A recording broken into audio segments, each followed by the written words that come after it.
Hi எல்லாருக்கும் வணக்கம். நம்ம அழகே அழகு சீரியலில் கொடைக்கானல் பல்லாங்கி கோம்பை காட்டுக்குள்ளே தங்கராஜ் எல்லாரையும் வாக்கிங் போகிறதுன்னு சொல்லி கூட்டிகிட்டு வந்து இப்படி காட்டுக்குள்ளே சிக்கிக்கிட்டாங்க. இந்த நடு காட்டுக்குள்ளே ஃபோன் சிக்னலும் இல்லை, போகிறதுக்கான வழியும் இல்லை, ஹெல்ப்புக்கும் ஆளும் இல்லை. இந்த பல்லாங்கி கோம்பை காட்டுக்குள்ளேருந்து எப்படி எல்லாரும் தப்பிக்க போகிறாங்க தெரிஞ்சுக்கிறதுக்கு இந்த வீடியோக்கு ஒரு லைக் போட்டுக்கோங்க. ஸோ பார்த்தீங்கன்னா கொடைக்கானலில் காலங்காத்தால தங்கராஜ் சுரேஷ் கிட்ட நம்மளை மாதிரி யாருமே சின்சியரிட்டி பங்க்சுவாலிட்டி கீப் அப் பண்ணுறதே இல்லை சுரேஷ் அப்படின்னு சொல்லிக்கிட்டு இருக்க. எதுக்குங்க இவர் காலையிலே வர சொல்லியிருக்காரு அப்படின்னு நம்ம மலரும் ரேவதியும் பாக்கியராஜ் கிட்ட கேட்குறாங்க. உடனே மாப்பிள்ளை ஏதோ பிளான் பண்ணிட்டாரு, அதை ஒர்க் அவுட் பண்ணாமல் விடவே மாட்டாரு அப்படின்னு சொல்லி பாக்கியராஜ் எல்லாரையும் கூட்டிக்கிட்டு அங்கே வர பாருங்க. எல்லாருமே இப்போ வாக்கிங் போக போகிறோம். இந்த கொடைக்கானலில் பல்லாங்கி கோம்பை அப்படிங்கிற காட்டில் வாக்கிங் போகிறது ரொம்ப ஃபேமஸாக நான் செக் பண்ணிட்டேன். எல்லோரும் இப்போ போகிறோம் அப்படின்னு சொன்னாலும் பாக்கியராஜ் சொல்கிறாரு, இந்த ரெசார்ட் தான் ரொம்ப பெருசாக இருக்கே, இங்கேயே போகலாமே அப்படின்னு சொன்னாலும் தங்கராஜ் விடாப்பிடியாக எல்லாரையும் கூட்டிக்கிட்டு பல்லாங்கி கோம்பை காட்டுக்குள்ளே நடக்கிறாங்க நடந்துக்கிட்டே இருக்காங்க. காடு மட்டும் முடிஞ்ச பாடில்லை. ஒரு கட்டத்தில் ஃபோன் சிக்னல் இருக்கா அப்படின்னு செக் பண்ணால் என் ஃபோன்லேயும் இல்லை, என் ஃபோன்லேயும் சிக்னல் அப்பயே கட் ஆயிடுச்சு அப்படின்னு ஒவ்வொருத்தராக பதில் சொல்கிறாங்க. இப்போ நம்ம அழகுமதி என்ன சொல்கிறாங்க, அந்த பக்கம் ஒரு ஒத்தையடி பானை போச்சே, அதில் போயிருக்கலாமோ அப்படின்னு சொல்ல, அந்த வழியை நம்ம விட்டுட்டோம், அதில் போயிருக்கணும் அப்படின்னு சொல்லிட்டு சரி வாங்க மேலே நடப்போம் அப்படின்னு மறுபடியும் தங்கராஜ் இன்னும் உள்ளுக்குள்ளே தான் போகிறாரே தவிர வெளியே போக மாட்டுறாங்க. இப்போ பார்த்தீங்கன்னா ஒரு உயரமான மரத்தை பார்க்குறாங்க. அதை தாண்டி மறுபடியும் நடக்க மறுபடியும் அதே மரத்தை தான் சுற்றி வந்திருக்காங்களே தவிர காட்டிலேருந்து வெளியேறக்கு வழி தெரில.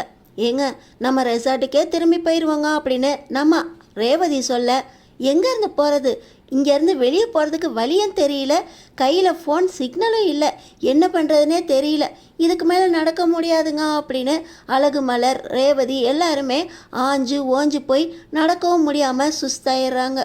டேய் மாப்பிள்ள, இது நம்ம பார்த்த அதே மரமாடா அப்படின்னு தங்கராஜ் சுரேஷ் கிட்ட கேட்க, ஆமாம் மாமா அதே மரம்தான், இந்த காட்டுக்குள்ளே நம்ம வழி தெரியாமல் வந்து மாட்டிக்கிட்டோம் மாமா, சிக்னலும் கிடைக்கல, மேப்பும் போட முடியாது, என்ன பண்ணுறது மாமா, இங்கே சுற்றி உதவிக்கு கூட ஆள் யாருமே இல்லையே, வாக்கிங் நிறையா பேர் போவாங்கன்னு சொன்னீங்க, ஒருத்தரும் இல்லையே மாமா அப்படின்னு சுரேஷ் இப்போ தான் ஒருத்தராவது உதவிக்கு கிடப்பாங்களா அப்படின்னு யோசிக்கிறாரு. தங்கராஜ், டேய் மாப்பிள்ள, ரொம்ப நல்ல பள்ளத்தாக்கு, எல்லாருமே வாக்கிங்லாம் போவாங்கன்னு போட்டிருந்துச்சுடா, அதை நம்பி தாண்டா எல்லாருக்கும் பிடிக்குமே அப்படின்னு எல்லாரையும் காலையிலே கூட்டிகிட்டு வந்தேன்.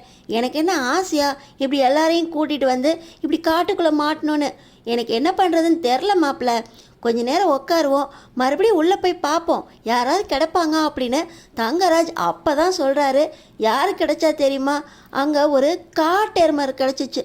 காட்டெருமை பார்த்து, டேய் எரும மாடு தாண்டா, இதுக்கு போய் ஏன்டா பயப்படுறீங்க அப்படின்னு அப்போ தங்கராஜ் சொல்லி வாயை மூடல.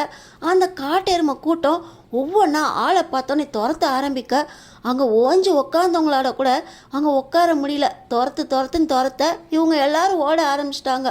நம்ம அழகுமதி எல்லாரையும் ஒரே பக்கமாக கூட்டிகிட்டு போகிறாங்க. இன்னொரு பக்கம் தங்கராஜ் விட்டா போதும் அப்படின்னு குடுன்னு ஓடுறாரு. பாக்கியராஜ் ஓஞ்சு போய் அவரும் ஓட முடியாமல் ஓட ஒரு பக்கமாக போய் ஒதுங்கினா இவங்க காட்டு மாடுக்கிட்டேருந்து தப்பிச்சிட்டாங்க. ஆனால் அந்த காட்டெருமெல்லாம் எதை பார்த்து பயந்து ஓடி இருக்கு தெரியுமா, அங்கே ஒரு கரடி நின்றுருக்கு. கரடியை பார்த்து காட்டெருமை தப்பிச்சு ஓட இங்கே எல்லாருமே காட்டெருமையிட்டேருந்து தப்பிச்சு கரடிக்கிட்ட மாட்டிக்கிட்டாங்க. அந்த கரடி ஒவ்வொருத்தரையாக பயமுறுத்த இவங்களுக்கு இன்னும் ஓடவே முடியாத தெம்போட கரடிக்கிட்டேருந்து தப்பிக்கலான்னு போக, இன்னமும் நடு காட்டுக்கு தான் வந்திருக்காங்களே தவிர போக வழி தெரியல. காடு போய்கிட்டே தான் இருக்குது, வழியும் இல்லை, மரம் அடர்ந்து போய் கிடக்கு. அந்த மரம் அடர்த்தியில் சூரிய வெளிச்சம் கூட விடலை. நல்லா மாட்டிக்கிட்டோங்க அப்படின்னு ரேவதி சொல்ல, மாமா என்ன மாமா பண்ணுறது அப்படின்னு சுரேஷ் இங்கே பயந்து போய் கேட்க, அழகு மலரும் ரேவதியும் எப்படிங்க வெளியே போகிறது அப்படின்னு பாக்கியராஜ் கிட்ட கேட்க, பாக்கியராஜ் இரு வழி கிடைக்கும் அப்படின்னு தான் சொல்லிக்கிட்டு இருக்காங்க. இப்போ நம்ம அழகுமதி என்ன பண்ணுறாங்க தெரியுமா, அந்த உயரமான மரம் பார்த்தாங்கல்ல, அந்த மாதிரி மரம் எங்கேயா இருக்கா அப்படின்னு சுற்றி பார்க்குறாங்க. அவங்களுக்கு கண்ணில் ஒரே ஒரு மரம் படுது. வேகமாக அவங்க எல்லாரும் இங்கேயே இருங்க, எதுவும் மிருகம் வருதா அப்படின்னு பார்த்து கவனமாக இருங்க, வந்துடுறேன் அப்படின்னு சொல்லி அந்த மரத்து மேலே போய் கிடுன்னு ஏறுறாங்க.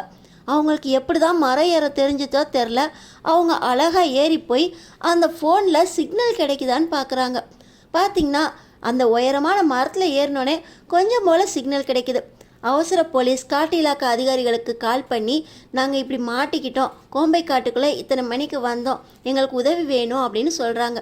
காட்டு இலாக்கா அதிகாரிகள், நீங்கள் இன்னும் இத்தனை கிலோமீட்டர் கொஞ்சம் நடந்து போனீங்கன்னா அங்கே காட்டுவாசி மக்கள் இருப்பாங்க, அங்கே போய் கொஞ்சம் பாதுகாப்பாக இருங்க, நாங்கள் இன்னும் 1 மணி நேரத்தில் வந்துடுறோம் அப்படின்னு சொல்லி காட்டு இலாக்கா அதிகாரிகள் உதவி செய்கிறோன்னு சொல்லிட்டாங்க. இப்போ நம்ம அழகுமதி என்ன பண்ணுறாங்க, மரத்தில் ஏறுறது தான் ஏறிட்டோம், அங்கே ஏதாவது சாப்பிட்றதுக்கு சாப்பாடு கிடைக்குமா அப்படின்னு பார்க்குறாங்க. அங்கே தேனீக்கள் கூடு கட்டி இருக்குது. நம்ம அழகுமதி கழுத்தில் ஷால் போட்டிருந்தாங்க பார்த்தீங்களா, அதை சுற்றி தலையிலையும் கையிலையும் கட்டிடுறாங்க. கட்டிக்கிட்டு அந்த தேன் அடையை கொஞ்சம் எடுத்துக்கிட்டு அப்படியே மெதுவாக மரத்துலேருந்து கீழே இறங்கி வராங்க. எல்லாருமே ஆச்சரியமாக பார்க்குறாங்க. அழகுமதி, ஒரு பொண்ணா எவ்வளோ தைரியமாக மரத்து மேலே ஏறிட்ட, ஏதாவது உதவி கிடைச்சிச்சாம்மா அப்படின்னு சுரேஷும் பாக்கியராஜும் கேட்குறாங்க. தங்கராஜ் ஆன்னு பார்க்குறாரு. இவ்வளோ தைரியமான பொண்ணா, இவளை எதிர்த்து நம்மளால நிற்க முடியாது, இவளை எப்படி சுரேஷ் கண்ட்ரோலுக்கு கொண்டு வர முடியும், சுரேஷ் தான் அவள் கண்ட்ரோலுக்கு போக போகிறான்னு நினைக்கிறேன் அப்படின்னு மனசுக்குள்ளே நினச்சிக்கிறாரு. இப்போ பார்த்திங்கன்னா நம்ம அழகுமதி தேனடையோட கீழே இறங்குறாங்க. இப்போ தேனீக்கள்லாம் வந்துருமே அப்படின்னு பார்த்தா இவங்க எல்லாருமே ரொம்ப ஓரத்தில் இருக்கிறதுனால தேனீக்கள்லேருந்து தப்பிச்சிட்டாங்க. நம்ம அழகுமதி கொண்டு வந்த தேனடைய எல்லாருக்கும் கொடுத்து கொஞ்சம் பசி ஆத்துறாங்க.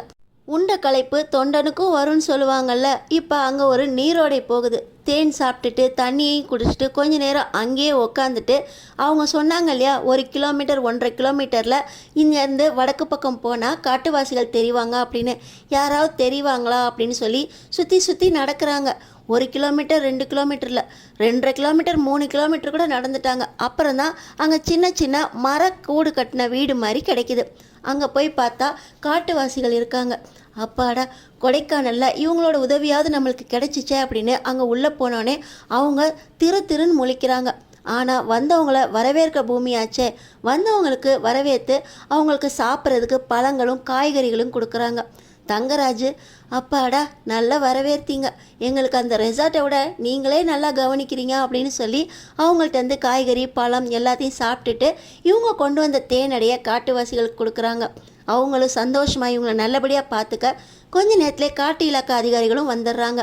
நம்ம அழகுமதி, நான் தான் உங்களுக்கு கால் பண்ணேன், நாங்களாம் கொடைக்கானலுக்கு டூர் வந்திருந்தோம், தெரியாமல் இந்த காட்டுக்குள்ளே மாட்டிக்கிட்டோம், அதுக்கு தான் உங்களுக்கு கால் பண்ணேன் அப்படின்னு சொல்லி எல்லாரையும் கூட்டிக்கிட்டு போலீஸ்காரங்க உதவியோட காட்டிலேருந்து வெளியே போகிறாங்க. தங்கராஜ் முகத்தில் ஆடலை, இவரை நம்பி இத்தனை பேர் பின்னாடி வந்துட்டோமே, என்னங்க கொஞ்சம் யோசித்து எல்லாரையும் கூப்பிட்டு வந்திருக்க கூடாதா, முன்ன பின்ன இங்கே வந்திருக்கீங்களா நீங்கள் அப்படின்னு ரேவதி கேட்க, என்னடி நக்கலா, எல்லாரும் வாக்கிங் போன மாதிரியும் ஆச்சு, யாருமே கொடைக்கானல்ல பார்க்காத இடத்த சுற்றி பார்த்தது மாதிரியும் ஆச்சுல்ல, இதுக்காக ஏண்டி என்ன பேசுகிறீங்க, எல்லாரும் சந்தோஷமாக தானே வந்தீங்க, ஆடி பாடி சந்தோஷமாக வந்தோம், ஏதோ கொஞ்சம் வழி மாறிட்டான் அவ்வளோதானே அப்படின்னு தங்கராஜ் கொஞ்சமாக அவரை தேத்திக்கிறாரு. அன்னைக்கு ஒரு நாள் அப்படியே கழியுது. அடுத்தடுத்து என்ன நடக்க போகுதுன்னு தெரிஞ்சுக்கிறதுக்கு நம்ம சேனலை சப்ஸ்கிரைப் பண்ணி தொடர்ந்து பாருங்கள்.